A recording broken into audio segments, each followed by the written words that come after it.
हुज़ैफा कहते हैं मेरी माँ ने मुझसे कहा हुजूर से मेरे लिए मगफिरत की जाओ।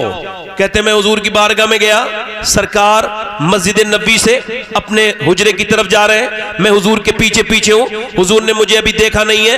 हुजूर ने मेरे बगैर मुड़े मुझसे कहा, कौन हुज़ैफा? अल्लाह तेरी भी मगफिरत फरमाए और तेरी मां की भी मगफिरत फरमाए। कुर्बान में उनकी बख्शिश पर, मकसद भी ज़बां पर आया नहीं और बिन मांगे दिया, और इतना दिया कि दामन में हमारे समाया नहीं। मेरे हुजूर ने फरमाया अल्लाह तेरी भी बख्शिश फरमाए और तेरी मां को भी बख्शे। सुन हुज़ैफा, आज रात मेरे पास एक फरिश्ता आया जो इससे पहले कभी जमीन पर नहीं आया था। उसने मुझसे आकर के ये बशारत, ये खुशखबरी सुनाई कि या रसूल अल्लाह, अल्लाह ने आपकी बेटी फातिमा को सारी जन्नती औरतों की सरदारा बनाया है और आपके नवासों को जन्नती जवानों का सरदार बनाया है। जल्दी बोलो, जल्दी बोलो, दिल लगा के बोलो। ई को थोड़ा कम करें भाई, ई को कम करें, आवाज ठीक करें, जरा गौर कीजिए। क्या फरमाया है? क्या फरमाया? बोलो क्या फरमाया? क्या फरमाया हुजूर ने कि उस फरिश्ते ने ये अर्ज की, या रसूल अल्लाह, अल्लाह ने फातिमतुज़ ज़हरा को सारी जन्नती औरतों की सरदारा और हसनैन करीमैन को सारे जन्नती जवानों का सरदार बनाया। तवज्जो करें, एक सियाबी रसूल है, उनका नाम है हजरत सैयदना उसामा बिन जैद बिन हारसा के बेटे। इतने बड़े सियाबी हैं कि इनकी बचपन में अम्मी आयशा फरमाती है इनकी नाक भी हुजूर अपने हाथ से पोंछ दिया करते थे। ये हुजूर के इतने करीब सियाबी हैं। ये कहते एक दिन मैं हुजूर के घर गया तो सरकार ने ऐसे चादर ओढ़े हुए, चादर, और सरकार की चादर में पूरा इधर से कभी उठती है कभी इधर से उठती है। मैं देख के कहने लगा हुजूर इस चादर के अंदर क्या है? तो सरकार ने काली चादर हटाई और फिर इधर की हटाई तो कहते मैंने देखा सीधे हाथ के नीचे बगल में हुजूर की इमाम हसन थे और बाईं बगल में हुसैन थे। हुसैन, अच्छा तवज्जो करो, हजरत अबू हुरैरा कहते हैं ए बेटा, ए भाई बैठो, एक मिनट बैठो बैठो, ये कोई ऐसी महफिल नहीं इसकी एहतराम कर रहा सीखो। हदीस शरीफ को बीच के में छोड़ के जाना बड़ी बेअदबी है। इमाम मालिक एक बार हदीस पढ़ा रहे थे, पढ़ते पढ़ते रोने लगे। पढ़ाते पढ़ाते जब हदीस पूरी हुई तो लोगों ने पूछा हुजूर क्या हुआ? पर मैंने कुर्ते में देखो तो कुर्ते में 6 जगह बिच्छू ने डंक मारा था। कब पहली मर्तबा समझ गया बिच्छू ने डंक मारा, मैं उठा नहीं। कहा क्यों? कहा मैंने सोचा यार हुजूर की बात पूरी हो जाए चाहे मेरी जान चली जाए, एहतराम में उठूंगा नहीं। ऐसे कोई दीन तुम्हारे घर आया है फिर भी तुम उसको नहीं लेना चाह रहे हो? हुसैन की महफिल से उधर कहां जा रहे हो? कौन सी दुनिया में सुकून मिलेगा तुम्हें? ये हुजूर की महफिल है, यहां सबको सुकून मिलता है। तवज्जो करो जरा, हजरत सैयदना अबू हुरैरा, सब कह दो रज़ियल्लाहु तआला अन्हु, वो फरमाते हैं हजरत अबू हुरैरा एक दिन इशा की नमाज में दोनों बच्चे आए। इब्ने असीन ने इस हदीस को नकल किया है। वो कहते हैं सही हदीस है, कहते हैं हजरत अबू हुरैरा आए और आकर के सैयदना अबू हुरैरा नबी पाक, वो कहते हैं हजरत इमाम हसन इमाम हुसैन दोनों बच्चे हैं, दोनों बच्चे बढ़ के आगे आए। एक सीधे बाजू पर हुजूर के बैठा, एक बाएं बाजू पर हुजूर के बैठा, और दोनों जब बैठे नमाज की हालत में तो हुजूर ने नमाज को लंबा किया, उसके बाद दोनों को हटाया और उसके बाद दोनों को प्यार किया। फिर मैंने कहा हुजूर दोनों बच्चों को इनकी अम्मी के पास छोड़ के आ जाऊं सैयदा के दरवाजे पे? फरमाया हाँ छोड़ के आ जाओ। कहते अंधेरा था, हुजूर ने फरमाया अंधेरा है, उजाला नहीं था। फरमाते अबू हुरैरा अचानक बिजली चमकी, और बिजली जब चमकी है तो उतनी देर तक एक चमकी और खत्म हो जाती है, मगर कहते हैं अबू हुरैरा बिजली ऐसी चमकी कि जब तक मैंने दोनों बच्चों को सैयदा के दरवाजे पे नहीं छोड़ा बिजली की रोशनी पूरे मदीने को चमकाती रही। जोर से बोलो, दिल लगा के बोलो। अब मेरी तरफ तवज्जो करो, जरा गौर करो। हजरत अबू हुरैरा कहते हैं एक बार मैं सफर में था। तवज्जो है? आप लोग सुन रहे हो भाई? सफर में था। कहां पे? कहते प्यास लगी। हुजूर ने फरमाया जाओ अबू हुरैरा कि ये बच्चे किसके रोते हैं? तो मैंने अर्ज की हुजूर आपकी बेटी फातिमा के मैं ऊँटनी के पास से आया हूँ, दोनों बेटे आपके नवासे रो रहे हैं। हुजूर गए, फरमाया जाओ अबू हुरैरा, तवज्जो करना, जाओ अबू हुरैरा जाके ऐलान कर दो जो मेरे बच्चों को पानी आज पिलाएगा मैं उसे कौसर का जाम पिलाऊंगा। सुभान अल्लाह। इमाम हुसैन इमाम हसन दोनों प्यासे हैं। सैयदा से पूछा क्या बात है? अब्बा पानी की नहीं है, इसको प्यास लगी दोनों बच्चों को। अबू हुरैरा कहते हैं पूरे टूर में घूम के आया, पूरे काफिले में कहीं पानी? कहते मैंने अर्ज की हुजूर पानी नहीं है। बच्चे और तेज रोने लगे। कहते हुजूर ने फरमाया जरा पहले मुझे हसन को दो फातिमा। कहते मैंने इमाम हसन को हुजूर ने सैयदा फातिमा ने हुजूर को दिया, तो हुजूर ने गोद में लिया और अपनी मुबारक जबान, ए भाई बात ना करो, हाथ जोड़ रहे, मेरी तरफ देखो मेरे भाई, हट जाओ भाई, आप इनको तकलीफ हो रही तो उठ जाओ, या तकरीर करने दो या बात कर दो, बोलो कहो तो खत्म कर दो। नहीं, बात करने का क्या मतलब है? आपको पता है आप बिल्कुल सामने बैठे हो, मेरे ऊपर बड़ा खराब असर पड़ेगा इसका। मैं आपकी खिदमत करने आया हूं, थोड़ी देर मुझे सुन लो। आप कहो तो ना मैं ना बोलूं, अभी तो मैंने शुरू की है तकरीर, वो तो खत्म कर देता हूं। कोई बात नहीं, फिर कर लेंगे, चलो ठीक है। नाज शरीफ सुन लो भाई, आप बेअदबी तो ना करो ना। आपको ये पता होना चाहिए अगर कोई पूरी दुनिया भी अगर बेकार हो जाए तो हम वैसे ही सुनाएंगे जैसे बुजुर्गों ने सुनाया। सबसे बड़ा अदब अल्लाह का है, उसके बाद उसके रसूल का है। ठीक है, नमाज होती है, देखा है तुमने कैसे खड़ा होता है बंदा हुजूर की बारगाह में? हुजूर के यहां कैसे जाना है? हुजूर की बातें सुनते वक्त क्या एक्टिविटी? हदीस शरीफ हो रही हो, बंदा ऐसे ऐसे देखे और बात करे आपस में। आगे से ख्याल रखो भाई, ध्यान दो। सैयदना अबू हुरैरा कहते हैं हुजूर की बेटी ने पहले इमाम हसन को दिया, तवज्जो करो, हुजूर के गोद में। तो हुजूर ने प्यास लगी थी ना, तो अपनी मुबारक जबान उनके मुंह में डाल दी। अब वो चूसते रहे चूसते रहे चूसते रहे। कहते फिर वो सो गए। तो हुजूर ने कहा लो अब हुसैन को दे दो। तो हुसैन को दिया। हुसैन को हुजूर ने अपनी ज़बान दी। अब ज़बान चूसते रहे चूसते रहे चूसते, हुसैन भी सो गए। अब यहाँ पर एक बात मैं आपसे अर्ज़ करूँगा कि वो जो हुजूर को खाने में जहर दिया गया था, गोश्त में, बकरी के गोश्त में, उसमें जहर की वो बोटी हुजूर की ज़बान से लगती बोलने लगी।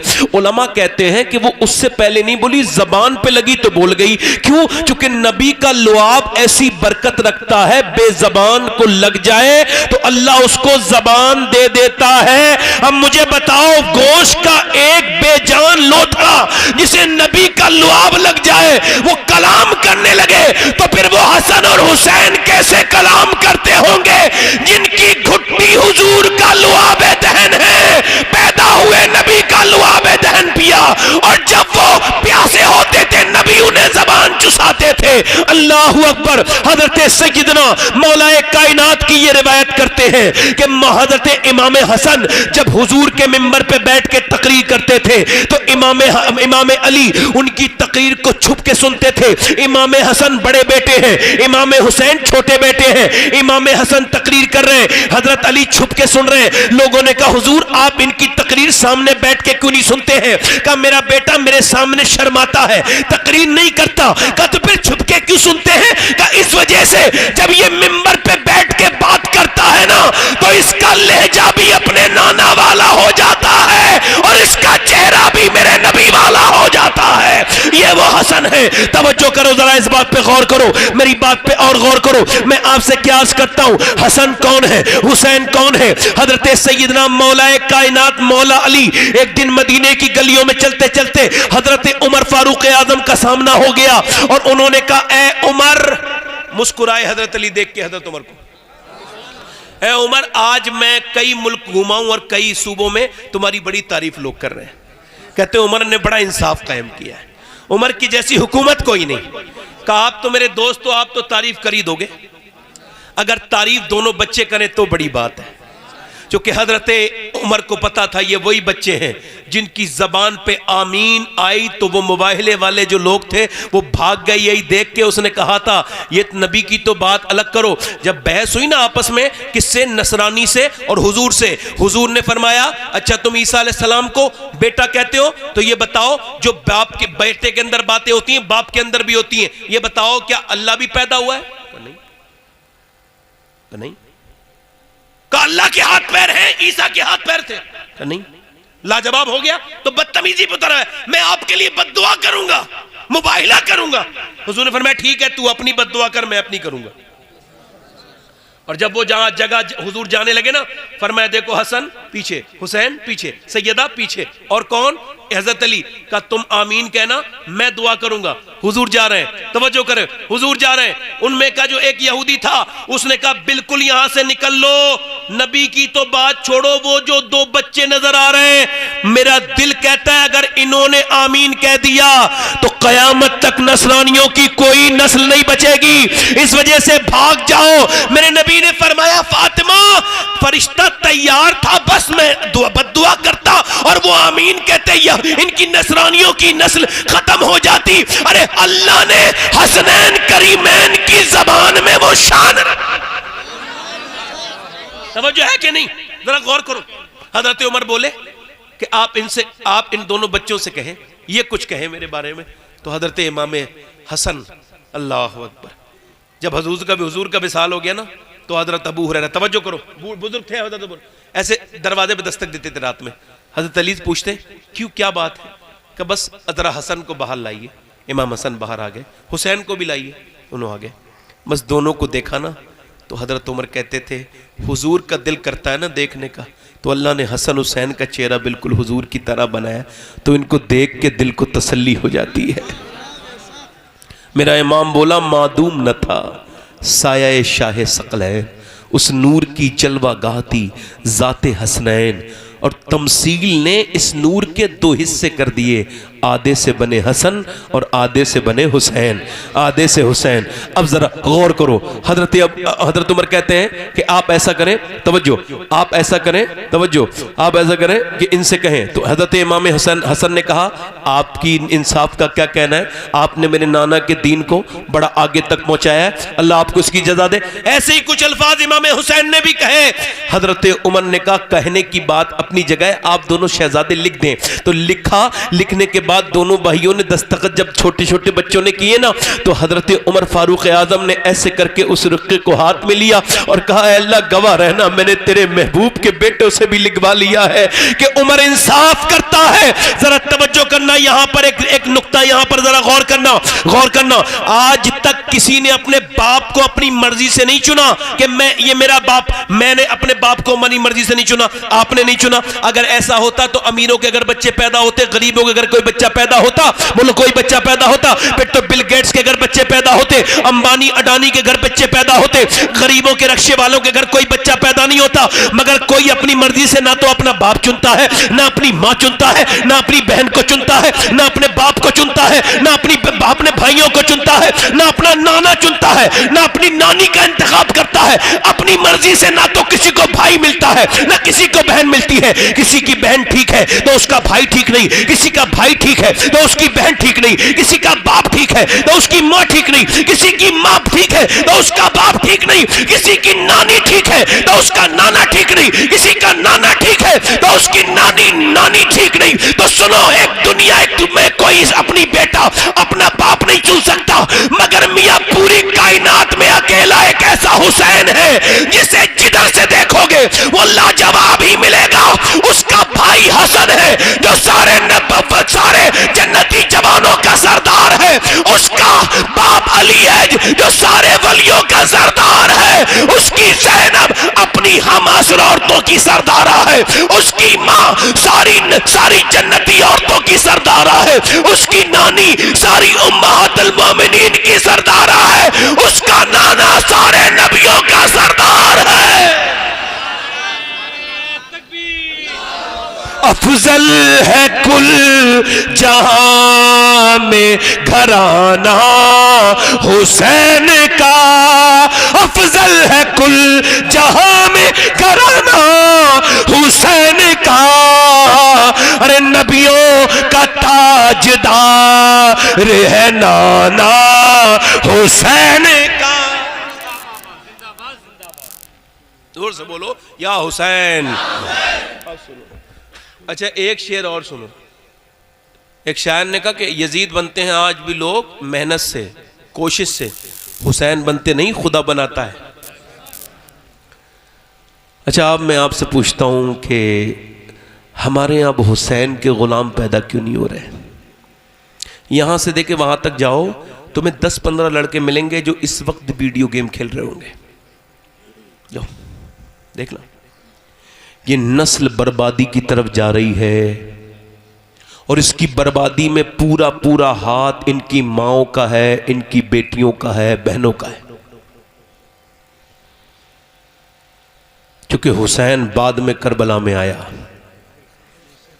पहले मदीने में फातिमतुज़ ज़हरा ने अपने सजदों से, अपनी तिलावत से हुसैन की तरबियत की है। ठीक, मां नेक तो बाप बच्चे, बाप नेक तो बच्चे। ये जो 6-7 घंटे तक मोबाइल देखते हैं, इनके लिए एक नई इंफॉर्मेशन बता रहा हूं, मैंने कल ही इसको पढ़ा है। कैम्ब्रिज यूनिवर्सिटी ने यह कहा कि जो लोग 6-7 घंटे से ज़्यादा मोबाइल देखते हैं, इनको 1-2 साल के अंदर दिमाग की बड़ी बीमारी हो जाएगी और इनको फिर इलाज की सख्त ज़रूरत रहेगी। जो आज भी 5 घंटे से ज़्यादा मोबाइल में अपना वक्त गुजारते हैं, वो बाकायदा तौर से मरीज हैं। बंबई में भी इसका इलाज शुरू हो गया है। पहले यूरोप में इसके वार्ड खुले कि ये जो मोबाइल ज़्यादा देखते हैं, ये एक तरीके से एक इंसान के अंदर एक केमिकल एक बनता है अंदर, उसको डोपामिन एक सब वो ऊपर आता है दिमाग के, और उसकी तस्कीन के लिए जैसे एक नशा है ना, ये मोबाइल का भी एक नशा हो जाता है। इसके बगैर जब सुकून ना लैट्रीन में छोड़ रहा है, ना आदमी खाना खाते पे छोड़ रहा है, सोने से पहले तक देख रहा है नहीं देख रहा है? बोलो ये बात सही है? ये आखिर कहां से आया? ए भाई, ए भैया, क्या मतलब है यार? आपसे कितनी बार कहें भाई, कोई सूरत हाल बनाओ भाई, कोई तो ऐसी सूरत बनाओ कि हम अच्छे इंसान बन जाएं। कोई ऐसी हरकतें हम लोगों को करनी चाहिए कि हमें देख के लोग कहें ये इंसान के वजूद में ही पैदा हुआ है, इंसान का बच्चा भी है असल अंदर से। भाई थोड़ी देर आपको घर से तो कोई बुलाने गया नहीं था, अब खुद ही आए हैं आप, तो आप आए हैं तो थोड़ी देर सुन ले। या आपको ऐसा लग रहा हूं कि मैं कोई फालतू बात कर रहा हूं? मैं इस वजह से आपको रोके वो, हो सकता है आप ही बदलने वाले हो और इब्लीस आपको लेके जा रहा हो, इस वजह से रोकता हूं मैं।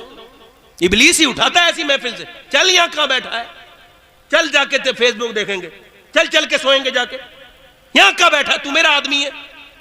हाँ, वरना अल्लाह वालों की तो ग़िज़ा है, ये रूह की ग़िज़ा है। कभी रूह का इलाज करो। सुनो मेरी बात, मैं जो अर्ज कर रहा हूं आपसे।